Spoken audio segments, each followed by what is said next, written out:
जब हम जाते थे कोई रूम में तो वो कहते हैं कि आप कौन सी पार्टी से हो, लेफ्ट या राइट। हम कहते हैं हम इंडिपेंडेंट है, हमारा सुन लीजिए, तो कहते हैं हाँ तब तो सुनेंगे। गद्दी है उसके ऊपर में कुछ डिवीजन था मतलब उनका। प्रेसिडेंशियल हाँ, प्रेसिडेंट सीट को किसको लेके चाहिए, जीएस किसको चाहिए, ऐसा कुछ था हुआ।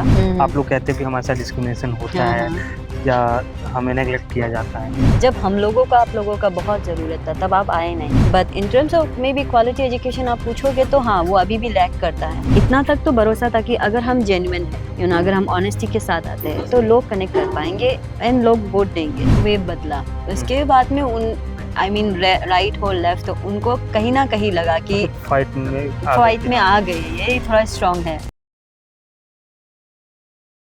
चुनाव का एक्सपीरियंस कैसा रहा इलेक्शन लड़ना, क्योंकि यहाँ पे एक गढ़ है, लेफ्ट का गढ़, और आपने उसमें टारगेट किया था अपने मतलब स्पीच में जी उस एक कहते हैं कि सिनेरियो को तोड़ना, उस हाँ। एक आइडियलिज्म जो यहाँ पे बेस्ड है उसको जी तोड़ना और उसमें अपनी जगह बनाने के लिए, अपने एग्जिस्टेंस के लिए आपने कहा था जी जी कि we fight the dignity for dignity.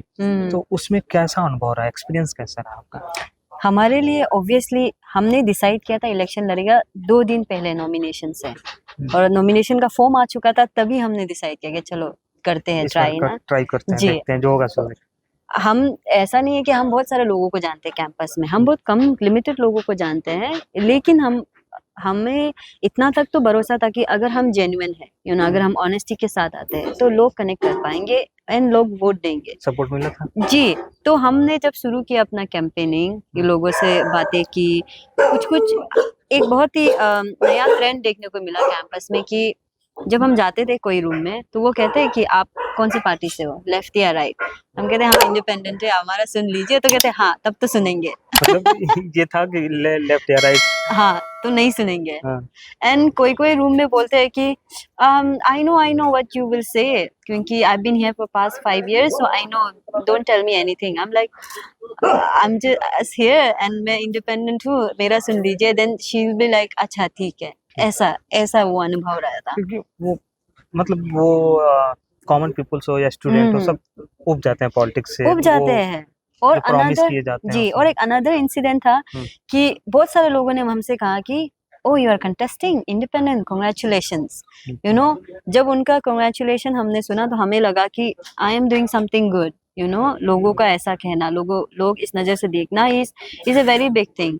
They said कि coming up and from that region and standing up as an independent is a big thing. Congratulations and do your best. And I कोई said threat okay. तो नहीं ना मिला था कि भाई give up कर लो, विड्रॉ नहीं कर लो?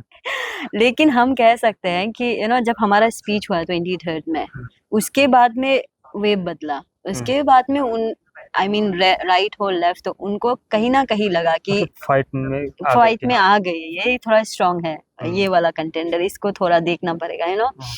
एंड यू वोंट बिलीव, जब प्रेसिडेंशियल डिबेट था लास्ट डे में, I was asked by many parties, मुझे डायरेक्टली नहीं, लेकिन मेरे दोस्तों के थ्रू में, मुझे थ्रू, मतलब ऐसा करके सभी ऑलमोस्ट सब पार्टियों ने आगे आया और कहा कि let's exchange this, let's exchange, ऐसा वाला। तो हमने कहा मतलब कि आप मुझे सपोर्ट कर दो, जी मेरे जी, पार्टी को सपोर्ट कर दो, मैं आपको हमने तो हम लोगों ने तो सीधा कह दिया कि सी, जब हम लोगों का आप लोगों का बहुत जरूरत था तब आप आए नहीं। अभी आप कौन से लाइक कौन सी शक्ल लेकर आप आ रहे हो हमारे पास में ना, आपको ऐसा भी नहीं करना चाहिए in that way.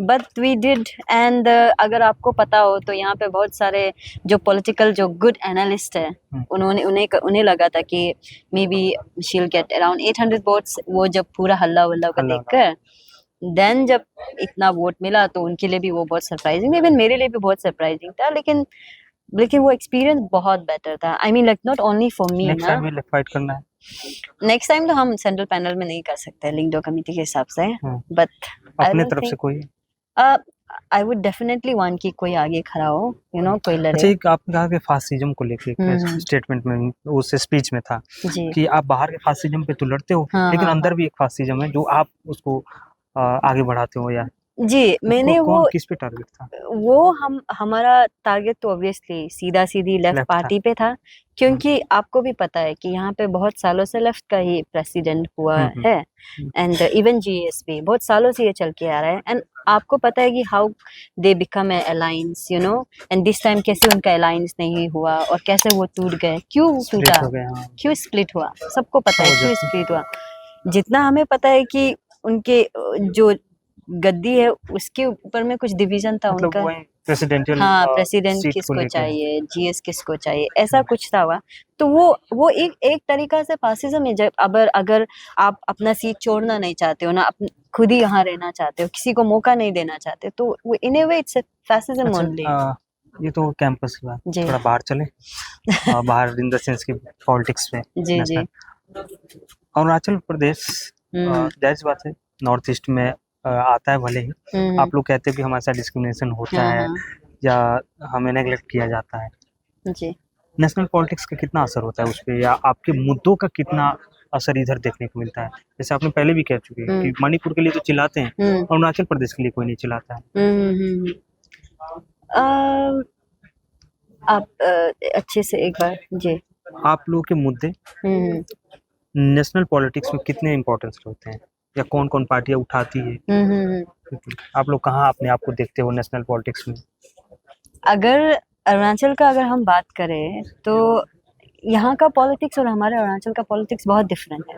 Arunachal state बनाई था 80s के राउंड में, राइट, 87 में, एंड उसके बाद and before becoming state also Arunachal was still very young, मतलब वो अभी निकले थे। मतलब मेरे फोर फादर तो समझ लीजिए कि जंगलों में रहते, मतलब मेरे फादर ही थे जो आए, स्कूल गए और जो क्लास 8 तक उन्होंने पढ़ाई किया। तो ये वाला कंडीशन में अगर आप पॉलिटिक्स पूछोगे तो बहुत डिफरेंट है। तो इससे हमारे वहाँ क्या होता है कि अगर कोई गवर्नमेंट सेंटर में चेंज होता है तो वही चीज हमारे स्टेट में भी आ जाता है। अभी वहाँ किसकी सरकार है? अभी बीजेपी का सरकार है, सेंटर में बीजेपी की है जी। तो अच्छा काम हो रहा है। अगर आप काम के बारे में पूछोगे ना तो अरुणाचल में जो चेंजेस हमने पास 5 years 10 years में देखा है, it's really good. I mean, like in terms of especially infrastructure, it's really good. But in terms of maybe quality education आप पूछोगे तो हाँ वो अभी भी लैग करता है अरुणाचल में। कल ही आया था CBSE वाला रिजल्ट 10 and 12। हमारा अरुणाचल का परसेंटेज ही है 50 के आसपास। इतना डिक्रीज किया जी। 23 में हुआ था, हमने एक पोस्ट भी डाला था इस पे फेसबुक में। लास्ट करते हैं जी। पॉलिटिशियन का अगर नाम लें जी, कौन सा आपका फेवरेट पॉलिटिशियन?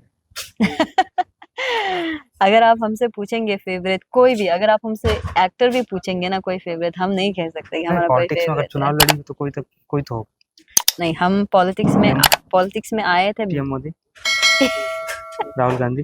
जी, अगर ना आप हमें ऐसा पूछोगे तो पीएम मोदी का पूछोगे कि आपको क्या अच्छा लगता है उनका, तो हम कह सकते हैं उनका ऑरेटरी स्किल जो है ना, जो बात के रखने का जो उनका वो है स्किल है, वो बड़ा अच्छा लगता है। काम का तरीका तो अब हम क्या कहेंगे, हमारे कहने या नहीं कहने से नहीं फर्क पड़ता। राहुल गांधी का हम समझते हैं कि वो अभी सिंस ही वाज एक होता है ना स्पून फीड वाला politicians, because he come from a political family, right? So there was a time कि उनको ये सब समझने में मुश्किल हो रहा था, but with भारत जोड़ो यात्रा and everything, I feel कि now he is getting into track somewhere, or maybe he can do better अगर वो कोशिश करे तो। Thank you. तो यारी नाम थी हमारे साथ, बातचीत कर रहे थे हम लोग का, और जेएनयू कैंपस में भी बातचीत किया, अरुणाचल प्रदेश में भी बातचीत हुई, फैमिली पे भी बातचीत हुई और बहुत बहुत धन्यवाद आपका कि आपने हमें टाइम दिया। खैर ऐसे ही कैंपस से जुड़ी हो, देश से जुड़ी हो खबरें आप तक हम पहुंचाते रहेंगे, बने रहिए आप हमारे साथ।